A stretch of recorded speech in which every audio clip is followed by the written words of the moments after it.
ಎಲ್ರಿಗೂ ನಮಸ್ಕಾರ. Second PUC letter writing, ಅದು first PUC second PUC especially letter writing ಹೇಗೆ ಬರೆಯೋದು ಅನ್ನೋಂಥದ್ದನ್ನ ನೋಡೋಣ ಬನ್ನಿ. ಪ್ರೀತಿ ವಿದ್ಯಾರ್ಥಿಗಳೇ, ಲೆಟರ್ ರೈಟಿಂಗ್ ಅನ್ನ ಹೇಗೆ ಬರೆಯೋದು ಅನ್ನೋದನ್ನ ಕಲ್ತ್ಕೊಳ್ಳಿ. ಹೇಗೆ ಬರೆಯೋದು ಅಂತ ಕಲ್ತ್ರೆ ಯಾವ ತರ ಕ್ವಶನ್ ಬಂದ್ರು ಕೂಡ ನೀವು ಆನ್ಸರ್ನ ಈಸಿಯಾಗಿ ಮಾಡ್ತೀರಾ. How to write letter writing method ಅನ್ನ ಕಲ್ತ್ಕೊಂಡ್ರೆ ಸಾಕು, ಖಂಡಿತ ಯಾವುದೇ ಕ್ವಶನ್ ಬಂದ್ರು ಕೂಡ ಚೇಂಜ್ ಮಾಡ್ತೀರಾ. ತುಂಬಾ ಈಸಿ ಇದೆ. ಇಲ್ಲಿ ಅಡ್ರೆಸ್ ಚೇಂಜ್ ಮಾಡ್ತಾರೆ, ಅದು ಬಿಟ್ರೆ ಪೋಸ್ಟ್ ಚೇಂಜ್ ಮಾಡ್ತಾರೆ, ಡಾಟಾ ಚೇಂಜ್ ಆಗುತ್ತೆ ಅಷ್ಟೇ. ಓಕೆ, ಅದನ್ ಬಿಟ್ರೆ ಇನ್ನ ಸ್ಟ್ರಕ್ಚರು ಹಾಗೆ ಇರುತ್ತೆ. ಬನ್ನಿ ಆ ಮೆಥಡ್ ಯಾವುದು ಅನ್ನೋದನ್ನ ಈಸಿಯಾಗಿ ನಾನು ನಿಮ್ಗೆ ಹೇಳ್ಕೊಡ್ತೀನಿ. ಸ್ಟೆಪ್ ಬೈ ಸ್ಟೆಪ್ ಕಲ್ತ್ಕೊಂಡೋಣ. 5 ಮಾರ್ಕ್ಸ್ ಗ್ಯಾರಂಟಿ ಬರುತ್ತೆ. ನೀವು ರೆಸ್ಯೂಮೆ ಅನ್ನು ಬರಿಬೇಕಾಗುತ್ತೆ. ರೆಸ್ಯೂಮೆಗೂ ಕೂಡ ಮಾರ್ಕ್ಸ್ ಇರುತ್ತೆ. ಆ ರೆಸ್ಯೂಮೆ ಅನ್ನು ಹೇಗೆ ಬರೆಯೋದು ಅಂತ ತಿಳಿಸ್ತೀನಿ ಬನ್ರಿ. ನೀವೇನಾದ್ರೂ ನನ್ನ ಚಾನಲ್ಗೆ ಹೊಸಬ್ರಾಗಿದ್ರೆ ಸಬ್ಸ್ಕ್ರೈಬ್ ಮಾಡ್ಕೊಳ್ಳಿ, ಶೇರ್ ಮಾಡಿ. ನಿಮ್ ನೆಕ್ಸ್ಟ್ ಕ್ಲಾಸ್ ಯಾವ್ದು ಬೇಕು ಅನ್ನೋದನ್ನ ಕಮೆಂಟ್ ಬಾಕ್ಸ್ ಅಲ್ಲಿ ತಿಳಿಸಿ. GLV ಕ್ಲಾಸಸ್ ಅಂತ ನನ್ನ ಚಾನಲ್ ನೇಮು. ಸಬ್ಸ್ಕ್ರೈಬ್ ಮಾಡ್ಕೊಳ್ಳಿ, ಶೇರ್ ಮಾಡಿ, ದಯವಿಟ್ಟು ಕಮೆಂಟ್ ಮಾಡಿ, ಸಪೋರ್ಟ್ ಮಾಡಿ. ಬನ್ನಿ ಶುರು ಮಾಡೋಣ. ನಾನು ತುಂಬಾ ನಿಧಾನವಾಗಿ ಸ್ಲೋ ಆಗಿ ಹೇಳ್ಕೊಡ್ತಾ ಇದ್ದೀನಿ. ನಾನು ತುಂಬಾ ಫಾಸ್ಟ್ ಆಗಿ ಹೋಗೋದಿಲ್ಲ. ಬಿಕಾಸ್ ಒಂದು ವಿಡಿಯೋನ ನೋಡಿ 10 ವಿಡಿಯೋ ನೋಡೋದ್ರ ಬದಲು ಒಂದೇ ವಿಡಿಯೋದಲ್ಲಿ ನಿಮ್ಗೆ ಆ ಮೆಥಡ್ ಅರ್ಥ ಆಗ್ಬೇಕು, ಅದು ನನ್ನ ಉದ್ದೇಶ. ಇದು ನಾನು ಪ್ರಿಪರೇಟರಿ 1 ಅಲ್ಲಿ 2026 ಪ್ರಿಪರೇಟರಿ 1 ಅಲ್ಲಿ ಅಂದ್ರೆ 8th January 2026 ನಡೆದಂತಹ ಎಕ್ಸಾಮ್ ಪ್ರಿಪರೇಟರಿ 1 ಇಂದ ಬಂದಿರುವಂತಹ ಕ್ವೆಶನ್ ಅನ್ನ ತಗೊಂಡಿದ್ದೀನಿ. ನಾನು ಆಪ್ಷನ್ ಇರುತ್ತೆ, ಒಂದು ಲೆಟರ್ ರೈಟಿಂಗು, ಇನ್ನೊಂದು ರೈಟಿಂಗ್ ಸ್ಪೀಚ್ ಅಂತ ಇರುತ್ತೆ. ಲೆಟರ್ ರೈಟಿಂಗ್ ಅನ್ನ ಚೂಸ್ ಮಾಡಿದ್ರೆ easy to score 5 marks. 7th main 36 question ಆಗಿರುತ್ತೆ. ಬಿ ಬಂದು ಅದು ಸ್ಪೀಚ್ ರೈಟಿಂಗ್ ಇರುತ್ತೆ. ಇದು ಲೆಟರ್ ರೈಟಿಂಗು. ನೀವು ಕ್ವಶನ್ ಹಾಕುವಾಗ ಮಾರ್ಜಿನ್ ಹೀಗೆ ಇತ್ತು ಅಂದ್ರೆ margin you will write 7th main, then 36th question down ಈ ರೀತಿಯಾಗಿ ನಿಮ್ಮ ಆನ್ಸರ್ ಅನ್ನ ಶುರು ಮಾಡಬೇಕು. Write a letter of application in response to the following advertisement that appeared in the Times of India, dated 1st January 2026. ನೀವೊಂದು letter of application ಬರಿಬೇಕು, ಅರ್ಜಿ ಬರಿಬೇಕು. ಏನಕ್ಕೆ? ಒಂದು ಅಡ್ವರ್ಟೈಸ್ಮೆಂಟ್ ಬಂದಿರುತ್ತೆ. ಯಾವ ಪೇಪರ್ ಅಲ್ಲಿ? ದ ಟೈಮ್ಸ್ ಆಫ್ ಇಂಡಿಯಾ ಅನ್ನುವಂತಹ ನ್ಯೂಸ್ ಪೇಪರು. ಈ ನ್ಯೂಸ್ ಪೇಪರ್ ನಲ್ಲಿ ಅಡ್ವರ್ಟೈಸ್ಮೆಂಟ್ ಬಂದಿದೆ. ಏನಂತ ಅಡ್ವರ್ಟೈಸ್ಮೆಂಟ್ ಇಲ್ಲಿ ಬರುತ್ತೆ ನೋಡಿ. ಯಾವ ದಿನ ಬಂದಿದೆ? 1st January. ನೀವು ನೋಡಿ ಮಕ್ಳ, ಈ ಎಕ್ಸಾಮ್ಗೂ ಈ ಕ್ವಶನ್ ಇಲ್ಲಿರೋ ಡೇಟ್ ಮೆನ್ಷನ್ ಮಾಡೋದಕ್ಕೂ 6 or 7 days ಅವ್ರು ಏನ್ ಕೊಟ್ಟಿರ್ತಾರೆ ಡೇಸ್ ಅದ್ರೊಳಗೆ ಇರುತ್ತೆ. ಅಪ್ಲೈ ವಿದಿನ್ 10 days, 10 ದಿನಗಳ ಒಳಗಾಗಿ ಅಪ್ಲೈ ಮಾಡಿ ಅಂತಾರೆ. 1ನೇ ತಾರೀಕು ಅಡ್ವರ್ಟೈಸ್ಮೆಂಟ್ ಬಂದಿದೆ, ನಿಮ್ಗೆ ಎಕ್ಸಾಮ್ ಯಾವತ್ತು? 8 ದಿನ ಆಗಿದೆ, ಇನ್ನೂ 2 ದಿನ ಇದೆ. ಸೊ ನೀವು ಬರಿಬೇಕಾಗಿರೋ ಡೇಟು 8 ಅಂತ. ಓಕೆ, ಅವಾಗ ವಿದಿನ್ 10 days ಆಗುತ್ತಲ್ವಾ? ಅದನ್ನ ಜ್ಞಾಪಕ ಇಟ್ಕೊಂಡಿರ್ಬೇಕು. ನೀವು ಆನ್ಯುವಲ್ ಎಕ್ಸಾಮ್ ಅಲ್ಲಿ ನಿಮ್ ಎಕ್ಸಾಮ್ ದಿನದ ಡೇಟ್ ಏನಿದೆ ಅದೇ ದಿನ ಬರೀರಿ. ಸೊ ಇದ್ರಲ್ಲಿ ಏನಂತ ಈ ಅಡ್ವರ್ಟೈಸ್ಮೆಂಟ್ ಬಂದಿದ್ಯಪ್ಪ, ವಾಂಟೆಡ್ ಬೇಕಾಗಿದೆ, ರಿಸೆಪ್ಷನಿಸ್ಟ್ ಬೇಕಾಗಿದ್ದಾರೆ, ಕ್ವಾಲಿಫಿಕೇಶನ್ ವಿದ್ಯಾರ್ಹತೆ, PUC with good communicative skills, ಒಳ್ಳೆ ಸಂಭಾಷಣೆ ಇರಬೇಕು, ಕನ್ನಡ ಮತ್ತೆ ಇಂಗ್ಲಿಷ್ ನಲ್ಲಿ ಒಳ್ಳೆ ಮಾತುಗಾರಿಕೆ ಇರುವಂತಹ PUC ಆಗಿರುವಂತವ್ರು. ಅಪ್ಲೈ ವಿದಿನ್ 10 days, 10 ದಿನಗಳ ಒಳಗಾಗಿ ಅಪ್ಲೈ ಮಾಡಿ. ಯಾರಿಗೆ ಅಪ್ಲೈ ಮಾಡ್ಬೇಕು? ದ ಮ್ಯಾನೇಜರ್ಗೆ. ಸುಗಂಧ ರೆಸಾರ್ಟ್ಸ್ ಅಂಡ್ ಹೋಮ್ ಸ್ಟೇ ಆ ಕಂಪನಿ ಮಲ್ಲೇನಹಳ್ಳಿಯಲ್ಲಿದೆ, ಚಿಕ್ಕಮಗಳೂರು ಡಿಸ್ಟ್ರಿಕ್ಟ್ ಅಲ್ಲಿ ಇದೆ. ಇದು 2 address. Use XXXX for your name. ನಿಮ್ಮ ಜಾಗಕ್ಕೆ ಫ್ರಮ್ ಅಡ್ರೆಸ್, ನಿಮ್ಮ ಹೆಸರು ಬರೆಯುವ ಸ್ಥಾನದಲ್ಲಿ ಅವ್ರು ಕೊಟ್ಟಿರ್ತಾರೆ 4X. ಎಷ್ಟು X ಕೊಟ್ಟಿರ್ತಾರೋ ಅಷ್ಟನ್ನು ಬರಿಬೇಕು. ಒಬ್ಬೊಬ್ರು ಏನ್ ಮಾಡ್ತಾರೆ, ನಾನು ನೋಡಿದೀನಿ, ಈ ತರ ಇಲ್ಲಿ ಕೊಟ್ಟಿದ್ರೆ ಅವ್ರು ಬರೆಯುವಾಗ ಓನ್ಲಿ XXX ಹಾಕ್ತಾರೆ. ಅದು ರಾಂಗ್. ಇದನ್ನ ಅಬ್ಸರ್ವ್ ಮಾಡಿಲ್ಲ ಅಂತ ಅರ್ಥ. And Y for your address. ನಿಮ್ಮ ಅಡ್ರೆಸ್ ಸ್ಥಾನದಲ್ಲಿ ಇದನ್ನ ಬರಿಬೇಕು. ಹೇಗ್ ಬರೆಯೋದು? ಇಲ್ಲಿ ನೋಡ್ಬೋದು ನೀವು. ನಿಮ್ ಫ್ರಮ್ ಅಡ್ರೆಸ್ ಫಸ್ಟ್ ಬರಬೇಕು. ಈ ತರ ಮಾರ್ಜಿನ್ ಇದೆ ಅಂತಂದ್ರೆ ನೀವು ಇಲ್ಲಿ ಶುರು ಮಾಡ್ತೀರಾ ಫಸ್ಟ್ ಲೈನ್ ಅಲ್ಲಿ. XXX 4X ವೈ ಅಡ್ರೆಸ್ ಆಯ್ತು. 1 ಲೈನ್ ಅನ್ನ ಬಿಡಿ. ಡೇಟು ಆ ದಿನ ಫಸ್ಟ್ ಪ್ರಿಪರೇಟರಿ ಯಾವತ್ತಾಗಿದೆ ಹೇಳಿ? 8th January 2026 ಹೀಗೆ ಬರೀರಿ. ಓಕೆನಾ? ನೆಕ್ಸ್ಟ್ ಯಾರಿಗೆ? ಅದಾದ್ಮೇಲೆ 1 ಲೈನ್ ಬಿಡಿ. ಡೇಟ್ ಆದ್ಮೇಲೆ 1 ಲೈನ್ ಅನ್ನ ಬಿಡಿ. 2 ಅಡ್ರೆಸ್. 2 ಅಂತ ಬರಿಬೇಕಾ? ಬೇಡ. ಇಲ್ಲೂ ಅಷ್ಟೇ. ಫ್ರಮ್ ಅಂತ ಬರಿಬೇಕಾ? ಬೇಡ, ಅವಶ್ಯಕತೆ ಇಲ್ಲ, ಬರಿಬೇಡಿ. ಇಲ್ಲೂ 2 ಅಂತ ಬರೆಯೋ ಅವಶ್ಯಕತೆ ಇಲ್ಲ. ಇಲ್ಲಿ ಬರೆದ್ರೆ ಅದು ಅಂಡರ್ಸ್ಟುಡ್ ಇಟ್ ಈಸ್ 2 ಅಡ್ರೆಸ್ ಅಂತ. T ಕ್ಯಾಪಿಟಲ್ ಮಾಡ್ಬೇಕು. ಅಲ್ಲಿರುತ್ತೆ, ಅಲ್ಲಿದ್ರು ಇಲ್ಲದೆ ಇದ್ರು ನೀವು ಗಮನದಲ್ಲಿ ಇಡ್ಬೇಕು. The manager. ಯಾವ ಕಂಪನಿ? ಸುಗಂಧ. S capital. ಪ್ರತಿ ಲೆಟರ್ ಕ್ಯಾಪಿಟಲ್ ಇದೆ ನೋಡಿ. ಸುಗಂಧ ರೆಸಾರ್ಟ್ಸ್ ಅಂಡ್ ಹೋಮ್ ಸ್ಟೇ. ಯಾವ ಊರು? Mallenahalli, M capital. Chikkamagaluru, C capital. ಇದು ಆಯ್ತು. ಆಮೇಲೆ ಒಂದ್ ಲೈನ್ ಬಿಡಿ. ನಾನ್ ನಿಮ್ಗೆ ಏನ್ ಸಜೆಸ್ಟ್ ಮಾಡ್ತೀನಿ ಅಂದ್ರೆ, ನಿಮ್ಮ ಪೇಪರ್ ಅಲ್ಲಿ ಯಾವ್ದೋ ಹಿಂದಿನ ಪೇಜ್ ಅಲ್ಲಿ ಹಿಂಗ್ ಬರ್ದಿರ್ತೀರಾ, ಆನ್ಸರ್ ಅರ್ಧ ಇಲ್ಲಿ ತನಕ ಬರ್ದಿರ್ತೀರಾ. ಓಕೆ, ಇನ್ ಅರ್ಧ ಪೇಜ್ ಇರುತ್ತೆ. ಇಲ್ಲೇನೆ ಲೆಟರ್ ರೈಟಿಂಗ್ 36 ಅಂತ ಶುರು ಮಾಡ್ಬೇಡಿ. ನೆಕ್ಸ್ಟ್ ಪೇಜ್ಗೆ ಹೋಗಿ. ನೆಕ್ಸ್ಟ್ ಪೇಜ್ ಅಲ್ಲಿ ಕ್ವಶನ್ ನಂಬರ್ 36 ಹಾಕಿ ಈ ಫುಲ್ ಪೇಜ್ ಅಲ್ಲಿ ಬರೋ ತರ ಲೆಟರ್ ನ ಬರೀರಿ. ನೆಕ್ಸ್ಟ್ ಪೇಜ್ ಅಲ್ಲಿ ರೆಸ್ಯೂಮೆ ಬರೀರಿ.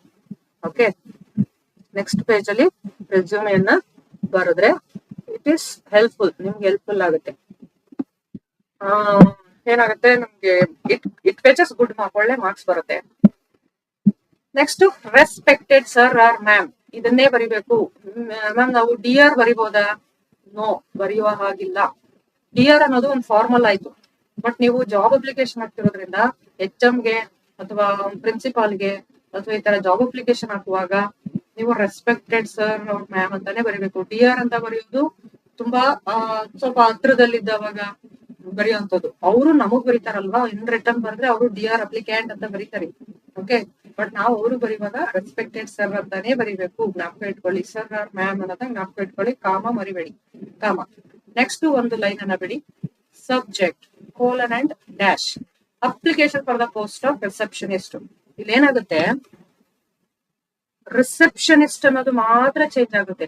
ನಿಮಗೆ ಕೊಟ್ಟಿರೋದ್ರಲ್ಲಿ ಬೇರೆ ಜಾಬ್ ಕೊಟ್ಟಿದ್ರೆ, ಇಲ್ಲೇನಾದ್ರೂ ಉದಾಹರಣೆಗೆ ಸಾಫ್ಟ್ವೇರ್ ಇಂಜಿನಿಯರ್ ಅಂತ ಕೊಟ್ಟಿದ್ರೆ application for the post of software engineer ಅಂತ ಬರೀತೀರಾ. ಓಕೆ, ಅಥವಾ ಬೇರೆ ಇನ್ಯಾವುದೋ ಜಾಬ್ ನೇಮ್ ಕೊಟ್ಟಿದ್ರೆ ಅದನ್ನ ಬರೀತೀರಾ. ಬಟ್ ಇದೆಲ್ಲ ಸೇಮ್, ಆಲ್ ದಿ ಸೇಮ್. ಇದು ಮಾತ್ರ ಚೇಂಜ್ ಆಗುತ್ತೆ. ರೆಫರೆನ್ಸ್ ಬರೀಬೇಕು, REF ಅಂತ ಹಾಕಿ ಕೋಲನ್ ಹಾಕ್ತೀರಾ, ಡ್ಯಾಶ್ ಬೇಡ, ಕೋಲನ್ ಹಾಕ್ತೀರಾ. Your advertisement in the Times of India, ಅದು ನಾವು ನೋಡಿದ್ವಲ್ಲ, ಟೈಮ್ಸ್ ಆಫ್ ಇಂಡಿಯಾದಲ್ಲಿ ವಾಂಟೆಡ್ ಅಂತ ಬಂದಿತ್ತಲ್ಲ. ನಿಮ್ಮ ಅಡ್ವರ್ಟೈಸ್ಮೆಂಟ್ ಟೈಮ್ಸ್ ಆಫ್ ಇಂಡಿಯಾದಲ್ಲಿ ಡೇಟೆಡ್ 1 January 26, ಅಲ್ಲಿ ಯಾವ್ದನ್ನ ಕೊಟ್ಟಿರ್ತಾರೋ ಅದನ್ನ ಹಾಕ್ತೀರಾ. See here you can see Times of India 1 January 2026, ಆ ರೀತಿ ಬರಿಬೇಕು. ರೆಫರೆನ್ಸ್ ಏನ್ ಬರೀತೀರಾ? Your advertisement. ಅಲ್ಲಿ ಯಾವ ಪೇಪರ್ ಇರುತ್ತೋ ಆ ನ್ಯೂಸ್ ಪೇಪರ್ ಬರಬೇಕು. ಟೈಮ್ಸ್ ಆಫ್ ಇಂಡಿಯಾ ಇದ್ರೆ ಅದು, ಡೆಕ್ಕನ್ ಹೆರಾಲ್ಡ್ ಇದ್ರೆ ಅದು, ಅಥವಾ ಹಿಂದೂ ಇದ್ರೆ ಹಿಂದೂ. ಡೇಟು, ಅಲ್ಲಿ ಡೇಟ್ ಯಾವ್ದು ಮೆನ್ಷನ್ ಮಾಡಿರ್ತಾರೋ ನೀವು ಅದನ್ನೇ ಮೆನ್ಷನ್ ಮಾಡ್ಬೇಕು. ಇದು ಅಡ್ವರ್ಟೈಸ್ಮೆಂಟ್ ಡೇಟು, ನಿಮ್ ಎಕ್ಸಾಮ್ ಬರೆಯೋ ಡೇಟ್ ಅಲ್ಲ. ಯಾವ ಡೇಟ್ ಅಲ್ಲಿ ಅಡ್ವರ್ಟೈಸ್ಮೆಂಟ್ ಬಂದಿದೆ ಅನ್ನೋಂಥದ್ದು. ಆದ್ರೆ ಇಲ್ಲಿ ಡೇಟ್ ಬರೀತೀರಲ್ವಾ ಎಕ್ಸಾಮ್, ಇದು ನೀವು ಎಕ್ಸಾಮ್ ಯಾವ ದಿನ ಬರೀತಿದ್ದೀರೋ ಆ ಡೇಟ್ ಅನ್ನ ಬರಿಬೇಕು. ಕನ್ಫ್ಯೂಷನ್ ಮಾಡ್ಕೋಬೇಡಿ. ನೆಕ್ಸ್ಟ್ ಇಷ್ಟಾದ್ಮೇಲೆ ಒಂದ್ ಲೈನ್ ಬಿಡ್ತೀರಾ, ಮತ್ತೆ ಪ್ಯಾರಾಗ್ರಾಫ್ ಅನ್ನ ಶುರು ಮಾಡ್ತೀರಾ. I am writing this letter in response to your advertisement. ನಿಮ್ಮ ಅಡ್ವರ್ಟೈಸ್ಮೆಂಟ್ಗೆ ರೆಸ್ಪಾಂಡ್ ಆಗಿ, ಪ್ರತಿಯಾಗಿ ನಾನು ಈ ಲೆಟರ್ ನ ಬರೀತಾ ಇದ್ದೇನೆ. For the post of receptionist, receptionist post ಗೆ. ನಾನು ಅವಾಗ್ಲೇ ಹೇಳ್ದಂಗೆ ರಿಸೆಪ್ಷನಿಸ್ಟ್ ಇಲ್ಲ ಅಂದ್ರೆ ಅಲ್ಲಿ ಯಾವ ಜಾಬ್ ಅನ್ನ ಕೇಳಿರ್ತಾರೋ ಆ ಜಾಬ್ ಹೆಸರು ಇಲ್ಲಿ ಬರೆದ್ರೆ ಆಯ್ತು. ಈ ಜಾಗದಲ್ಲಿ ಮಿಕ್ಕಿದೆಲ್ಲ ಸೇಮ್, ಇದು ಮಾತ್ರ ಚೇಂಜ್ ಆಗುತ್ತೆ. Next, I have completed my second PUC. ಅಲ್ಲಿ ಕ್ವಾಲಿಫಿಕೇಶನ್ ಸೆಕೆಂಡ್ PUC ಕೇಳಿದ್ದಾರೆ, ನೋಡಿದ್ರಿ ಅಲ್ವಾ? ಎಸ್, ನಿಮ್ ಕ್ವಶನ್ ಪೇಪರ್ ಇದ್ರೆ ನಿಮ್ ಹತ್ರ ನೋಡ್ಕೊಳ್ಳಿ. ನಾನು ಸುಮ್ನೆ ಮತ್ತೆ it's not necessary to show again and again. ಅಲ್ಲಿ ಸೆಕೆಂಡ್ PUC ಕ್ವಾಲಿಫಿಕೇಶನ್ ಜಾಗದಲ್ಲಿ ಸೆಕೆಂಡ್ PUC ಇದೆ, ಅದನ್ನೇ ಮೆನ್ಷನ್ ಮಾಡಿ. ಆ ಕ್ವಾಲಿಫಿಕೇಶನ್ ಜಾಗದಲ್ಲಿ ಡಿಗ್ರಿ ಅಂತ ಇದ್ರೆ ನೀವು ಡಿಗ್ರಿ ಅಂತಾನೆ ಮೆನ್ಷನ್ ಮಾಡಿ. I have completed my degree with 85% and possess computer knowledge along with good communication skills in both Kannada and English. ಇದನ್ನ ನೀವು ಕಾಮನ್ ಆಗಿ ಬರಿಬಹುದು. ಓಕೆ, ಎಲ್ಲದಕ್ಕೂ computer knowledge, Kannada English communication compulsory ಬರಿಬಹುದು. I have 4 years of experience, ನನಗೆ 4 ವರ್ಷಗಳ experience ಇದೆ. ಇಲ್ಲಿ ಎಕ್ಸ್ಪೀರಿಯನ್ಸ್ ಅನ್ನ ಬರೆಯುವಾಗ ನೀವು ನೋಡ್ಕೋಬೇಕು. ಇವಾಗ ಉದಾಹರಣೆಗೆ 2026 ಬರೀತಿದ್ದೀರಲ್ವಾ, 26 4 ವರ್ಷ ಎಕ್ಸ್ಪೀರಿಯನ್ಸ್ ಆಗಿದೆ ಅಂದ್ರೆ ನಿಮ್ದು SSLC 16 ವರ್ಷ, 2 ವರ್ಷ PUC. ಇಲ್ಲಿ PUC ಕೇಳಿರೋದ್ರಿಂದ 2 ವರ್ಷ PUC ಎಷ್ಟಾಯ್ತು? 18 ಆಯ್ತು. 4 ವರ್ಷ ಎಕ್ಸ್ಪೀರಿಯನ್ಸ್ ಅಂದ್ರೆ ಎಷ್ಟಾಯ್ತು? 22 years ಆಯ್ತು. ಸೊ 22 years 2026 22 years ಅಂತ ಅಂದ್ರೆ ನಿಮ್ ಡೇಟ್ ಆಫ್ ಬರ್ತ್ ಹಿಂದಕ್ಕೆ ಲೆಕ್ಕ ಹಾಕೊಳ್ರಿ.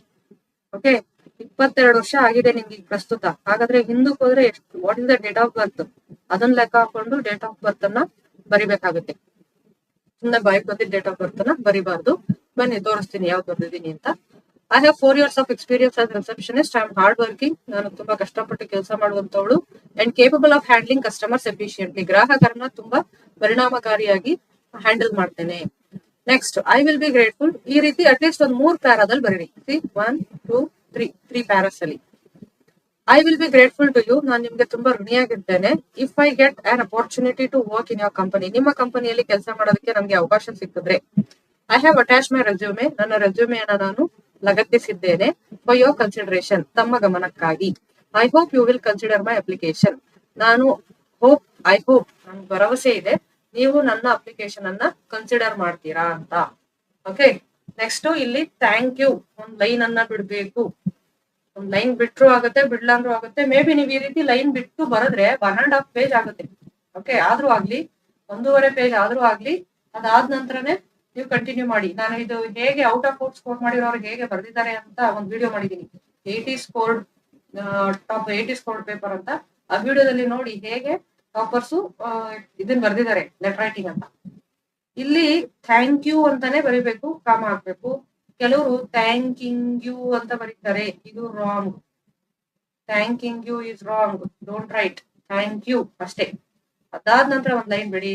Yours faithfully. ಇಲ್ಲೂ ಅಷ್ಟೇ ಯುವರ್ಸ್ ಅನ್ನೋದು ವೈ ಕ್ಯಾಪಿಟಲ್ ಯುವರ್ಸ್ ಅಂತಾನೆ ಬರಿಬೇಕು. ಹೀಗೆ ಬರಿಬೇಕು. ತುಂಬಾ ಜನ ಅನಾವಶ್ಯಕವಾಗಿ ಅಪಾಸ್ಟ್ರಫಿ ಹಾಕ್ತಾರೆ, ಇದು ಬೇಡ. ಅಪಾಸ್ಟ್ರಫಿ ಬೇಡ. YOURS ಅಷ್ಟೇ. ಯೋರ್ಸ್ ಫೇತ್ಫುಲಿ ಕಾಮ ಸಿಗ್ನೇಚರ್ ಅಂತಾನೆ ಬರೀರಿ ಅಂತ ಹಾಕಿ. ಇದು ನೋಡಿ ಇಲ್ಲಿ 3XXX ಬಂದಿದೆ, ಅದು ತಪ್ಪು. ಇನ್ನೊಂದು ಎಕ್ಸ್ ನಾನು ಮಿಸ್ ಮಾಡ್ಬಿಟ್ಟಿದೀನಿ. 4X ಬರ್ಬೇಕು. ನಿಮ್ಮ ಹೆಸರು ಇವಾಗ 4X. ಓಕೆ, ಹಾಗಾಗಿ ಇಷ್ಟಾದ ನಂತರ ಇಷ್ಟು ಒಂದೂವರೆ ಪೇಜ್ ಅಲ್ಲಿ ಬರುತ್ತೆ ಸಾಮಾನ್ಯವಾಗಿ ನಿಮ್ಮ ಆನ್ಸರ್ ಶೀಟ್ ಅಲ್ಲಿ. ಆ ನಂತರ ಇದನ್ನ ನೆಕ್ಸ್ಟ್ ಪೇಜ್ ಅಲ್ಲಿ ಬರೀರಿ. ರೆಸ್ಯೂಮೆ ಅಂತ ಬರ್ಬಿಟ್ಟು ಇಷ್ಟು ಥಿಂಗ್ಸ್ ಇರ್ಬೇಕು. ನೇಮ್, ನಿಮ್ ಹೆಸರೇನು 4X. ಫಾದರ್ ನೇಮ್, ತಂದೆ ಹೆಸರು ABCD ಸುಮ್ನೆ ಹಾಗೆ ಬರೀರಿ. DOB date of birth 5th September 2004 2004. Nationality ನೋಡಿ, ಇದು 2004 ಅಂದ್ರೆ 2026ಕ್ಕೆ ಈಗ ನಿಮ್ಗೆ 22 ವರ್ಷ ಆಗಿದೆ ಅಂತ ಲೆಕ್ಕ. ಸೊ ಯಾರ್ಯಾರು 2026ರಲ್ಲಿ ಆನ್ಯುಯಲ್ ಎಕ್ಸಾಮ್ ಬರೀತಾ ಇದ್ದೀರೋ ನೀವು ಡೇಟ್ ನೋಡ್ಕೊಂಡು, PUC ಆದ್ರೆ ಇನ್ನ ಸ್ವಲ್ಪ ಕಡಿಮೆ ಮಾಡ್ಕೋಬೇಕಾಗುತ್ತೆ. 19-20 ವರ್ಷಕ್ಕೆಲ್ಲ ಕೆಲಸ ಸಿಗೋ ತರ. ಇದು PUCಗೆ ಆಗಿರೋದ್ರಿಂದ ಇಷ್ಟು ಬರ್ದಿದ್ದೀನಿ. ಡಿಗ್ರಿ ಆದ್ರೆ ಇನ್ನೊಂದ್ ಸ್ವಲ್ಪ ಹಿಂದಕ್ಕೆ ಹಾಕೋಬೇಕಾಗುತ್ತೆ ಡೇಟ್ ಆಫ್ ಬರ್ತ್ ನ. ಇನ್ನೊಂದ್ 4 ವರ್ಷ 2000ಕ್ಕೆ ಹಾಕೋಬೇಕಾಗುತ್ತೆ. ಇವಾಗ 26 ವರ್ಷ ಆಗಿರುತ್ತೆ. 22ನೇ ವರ್ಷಕ್ಕೆ ಡಿಗ್ರಿ ಕಂಪ್ಲೀಟ್ ಆಗುತ್ತೆ. 4 ವರ್ಷ ಎಕ್ಸ್ಪೀರಿಯನ್ಸ್ ಒಟ್ಟು 26 ವರ್ಷ ಆದ ಹಾಗೆ ನೀವು ಕ್ಯಾಲ್ಕುಲೇಟ್ ಮಾಡ್ಕೋಬೇಕು. ನ್ಯಾಷನಾಲಿಟಿ ಯಾವುದು? ಇಂಡಿಯನ್, ಇದು ಕಾಮನ್. ಲ್ಯಾಂಗ್ವೇಜ್ ಗೊತ್ತಿರುವ ಭಾಷೆಗಳು ಕನ್ನಡ, ಇಂಗ್ಲಿಷು, ಹಿಂದಿ. ಕ್ವಾಲಿಫಿಕೇಶನ್ ಏನು? Second PUC. ಈಗ ನಿಮ್ಮ ಡೀಟೇಲ್ಸ್, ಎಜುಕೇಶನ್ ಡೀಟೇಲ್ಸ್ ಈ ರೀತಿ ಕಾಲಮ್ ಹಾಕೊಳ್ಳಿ. Column 1 2 3 4 5 columns. ಓಕೆ, ಕಾಲಮ್ ಹಾಕೊಂಡು PUC ಅಷ್ಟೇ ಕೇಳಿರೋದ್ರಿಂದ ನೀವು 2 ರೋಸ್ ಈ ತರ 3 ಇರ್ಲಿ. PUC SSLCಗೆ ಯಾವ ಬೋರ್ಡ್ ಅಥವಾ ಯೂನಿವರ್ಸಿಟಿ ಯಾವುದು, ಯಾವ ವರ್ಷ, ಪರ್ಸೆಂಟೇಜು, ಯಾವ ಸಬ್ಜೆಕ್ಟ್ಸ್ ಓದಿದೀರಾ, ಈ ಡೀಟೇಲ್ಸ್ ಅನ್ನ ಹಾಕಿ. PUC ಕರ್ನಾಟಕ ಸ್ಟೇಟ್ ಬೋರ್ಡು, SSLCನೂ ಕರ್ನಾಟಕ ಸ್ಟೇಟ್ ಬೋರ್ಡ್ ಎಕ್ಸಾಮು. 2020ರಲ್ಲಿ 10th, 2022ರಲ್ಲಿ ಈ 10thಗೂ PUCಗೂ 2 ವರ್ಷ ಗ್ಯಾಪ್ ಇರಬೇಕು. 2004ರಲ್ಲಿ ನಿಮ್ ಡೇಟ್ ಆಫ್ ಬರ್ತ್ ಆದ್ರೆ 2020ರಲ್ಲಿ 16 ವರ್ಷ ಅಂದ್ರೆ 10th. 2022ರಲ್ಲಿ 18 ವರ್ಷ PUC. ಆ ತರ ಲೆಕ್ಕ ಹಾಕೊಂಡು ಇಸ್ವಿಗಳನ್ನ ಹಾಕ್ಬೇಕು. ಅದೇ ಡಿಗ್ರಿನೂ ಕೊಟ್ರೆ, ಇಲ್ಲಿ ಉದಾಹರಣೆಗೆ ಇಲ್ಲಿ ಡಿಗ್ರಿನೂ ಬರಿಬೇಕಾಗಿ ಬಂದಾಗ ಈ 18ಕ್ಕೆ ಒಂದು ಜನರಲ್ ಡಿಗ್ರಿ 21 ವರ್ಷ ಆಗುತ್ತೆ. BE ಆದ್ರೆ 22 ವರ್ಷಕ್ಕೆ ಕಂಪ್ಲೀಟ್ ಆಗುತ್ತೆ. ಓಕೆ, ಸೊ 2022 ಅಂದ್ರೆ ಇಲ್ಲಿ 2026 ಹಾಕ್ಬೇಕಾಗುತ್ತೆ. ಈ ವರ್ಷ ಕಂಪ್ಲೀಟ್ ಆಗಿರೋ ತರ ಫ್ರೆಶರ್ ಆಗ್ತೀರಾ. PUC ಅಲ್ಲಿ 85%, 10th ಅಲ್ಲಿ 95%. PUC ನಲ್ಲಿ ಕನ್ನಡ, ಇಂಗ್ಲಿಷು, PCMB. SSLC ಅಲ್ಲಿ Kannada, English, Hindi, maths, science, social science ಅನ್ನ ಓದಿದೀವಿ ಅಂತ ಬರಿಬೇಕು. ಎಕ್ಸ್ಪೀರಿಯನ್ಸ್ ಇದ್ರೆ, ನಿಮಗೆ ಗ್ಯಾಪ್ ಇದ್ರೆ, ಏಜ್ ಗ್ಯಾಪ್ ಇತ್ತು ಅಂದ್ರೆ ಬರೀರಿ. ಇವಾಗ PUC ತಗೊಂಡಿರೋದ್ರಿಂದ ಏಜ್ ಗ್ಯಾಪ್ ಆಗುತ್ತೆ ನೋಡ್ರಿ. ಈಗ 2022ರಲ್ಲಿ PUC ಮುಗ್ದಿದೆ, 18 ವರ್ಷ ಆಗಿದೆ, PUC ಮುಗೀತು. ಈಗ ನಾನು ಬರೀತಿರೋ ಲೆಟರ್ 2026ರಲ್ಲಿ. ಸೊ 4 ವರ್ಷ ಗ್ಯಾಪ್ ಇದೆ ಅಲ್ವಾ, ಅದನ್ನ ಎಕ್ಸ್ಪೀರಿಯನ್ಸ್ ಅಂತ ಬರೀರಿ. ಆಸ್ ರಿಸೆಪ್ಷನಿಸ್ಟ್ ಯಾವ ಪೋಸ್ಟ್ ಕೇಳಿರ್ತಾರೋ ಅದೇ ಪೋಸ್ಟ್ ಮೆನ್ಷನ್ ಮಾಡಿ. ಇಲ್ಲಿ ರಿಸೆಪ್ಷನಿಸ್ಟ್ ಆಗಿ 4 ವರ್ಷ ಎಕ್ಸ್ಪೀರಿಯನ್ಸ್ ಇದೆ. ಹಾಬೀಸ್, ಹವ್ಯಾಸಗಳು, ಇದು ಕಾಮನ್ ಆಗಿ ಬರ್ಕೊಳ್ಳಿ, ಇದನ್ನೇ ಬರೀರಿ. ರೀಡಿಂಗ್ ಸ್ಟೋರಿ ಬುಕ್ಸ್, ಗಾರ್ಡನಿಂಗು, ತೋಟ ಅಂದ್ರೆ ಕೈ ತೋಟ, ಗಿಡಗಳು ಬೆಳೆಸೋದು, ಲಿಸ್ನಿಂಗ್ ಟು ಮ್ಯೂಸಿಕ್ ಕೇಳೋದು. ಇಮೇಲ್ ID ಸುಮ್ಮನೆ ABC ಅಂತ ಹಾಕಿ @gmail.com ಅಂತ ಬರೀರಿ. ಪ್ಲೇಸು ಕೆಳಗೆ ಚಿಕ್ಕಮಗಳೂರು ಅಲ್ಲಿ ಕೊಟ್ಟಿರ್ತಾರೆ. ಡೇಟು ಯಾವ ಡೇಟ್ ಅಲ್ಲಿ ಸಾರಿ, ಇದು ಡೇಟು 8 ಜನವರಿ 2026 ಅಂತ ಬರೀಬೇಕು. 8ನೇ ತಾರೀಕು ನೀವು ಬರೀತಿರೋದು. ಅಡ್ವರ್ಟೈಸ್ಮೆಂಟ್ 1ನೇ ತಾರೀಕು ಬಂದಿದೆ, 8ನೇ ತಾರೀಕು ಎಕ್ಸಾಮ್ ಬರೀತಿದ್ದೀರಾ. ಒಂದು ಡಿಕ್ಲರೇಷನ್ ಕೊಡ್ಬೇಕು. I here by declare that, ನಾನು ಇಲ್ಲಿ ಘೋಷಿಸ್ತಾ ಇದ್ದೀನಿ ಏನಂದ್ರೆ, ದ ಅಬೌವ್ ಮೆನ್ಷನ್ ಇನ್ಫಾರ್ಮೇಶನ್, ಮೇಲೆ ತಿಳಿಸಿರುವ information is correct to my best of my knowledge.